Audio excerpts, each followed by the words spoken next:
Bienvenue à bord de cette Ribelle Eva du constructeur italien Energica. Nous sommes en Martinique et nous nous dirigeons sur la commune des Trois-Îlets pour un essai dynamique. Alors avant toute chose, soyez très attentifs à cette sonorité. C'est une sonorité qui est peu commune, mais pour ceux qui l'auront compris, nous sommes sur une moto électrique.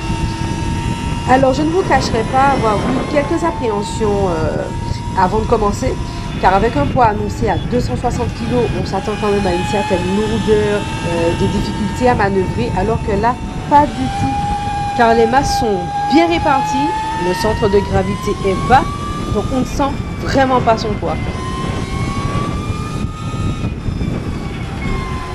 Une fois installé au guidon, c'est la grande surprise car il n'y a ni embrayage ni sélecteur de vitesse, mais on s'y fait vraiment très rapidement.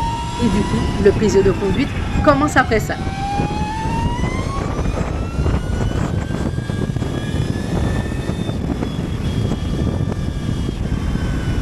Niveau maniabilité, elle se faufile, elle se laisse piloter. Je serais même tentée de dire qu'elle est légère pour le coup. La mise sur l'angle reste progressive. Le train avant est précis. L'arrière, lui, se dandine un peu. Donc pour moi, la suspension mériterait d'être freinée en détente. Mais ça reste très très agréable. L'accélération est fulgurante, mais bon, elle reste gérable car on peut doser finement l'accélérateur. On sait qu'on a une réserve de puissance et de couple, mais on ne se fait pas peur pour autant. On n'est pas piégé en fait par un débordement de puissance.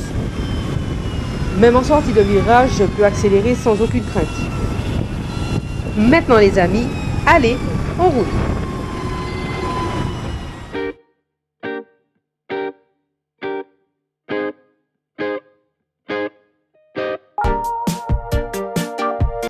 Alors pour tout vous dire, c'est une moto qui a vraiment beaucoup de points positifs. Sa maniabilité, notamment à basse vitesse. C'est une moto qui est équipée d'un mode manœuvre lente aussi bien avant qu'arrière, ce qui rend sa manipulation bien plus facile et du coup son poids n'est plus un handicap. Concernant l'autonomie, j'avais quand même quelques appréhensions en début de test. Je surveillais régulièrement le niveau de batterie sur les premiers kilomètres et j'ai pu constater après une belle journée que l'autonomie annoncée par le constructeur concordait et qu'elle restait très intéressante même en conduite soutenue. Côté accélération, elle vous catapulte, je n'ai pas d'autre mot. Alors contre toute attente, le point positif que j'ai le plus apprécié sur cette moto, c'est son frein moteur, car il est élevé mais il reste très linéaire, ce qui permet de relâcher les freins assez tôt pour aller chercher son point de corde. La position de conduite reste sportive, on est légèrement basculé sur l'avant sans forcer sur les poignets, sans douleur au cervical.